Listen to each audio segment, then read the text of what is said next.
So you're at a job site and the boss tells you to go grab the 735, and you know you're the new guy. You're new, you're not seasoned or anything, so you're like, all right, yeah, I can pull it around and start working.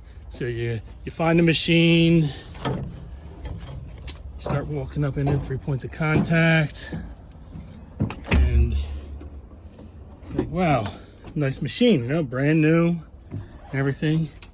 Cardboard down so you don't get the floor all mudded up. And you go, oh wow, look at that. So key on, engine off, then they're gonna let it do its sweep, and you got nothing. And you're like, what the? So you're like, all right, not really sure what to do. And then you remember when your coworker is telling you that there's a battery disconnect.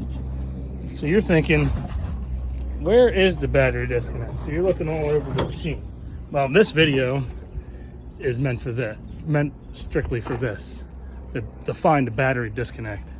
So this little door here is where the battery disconnect lives, and you just power. Let's turn that.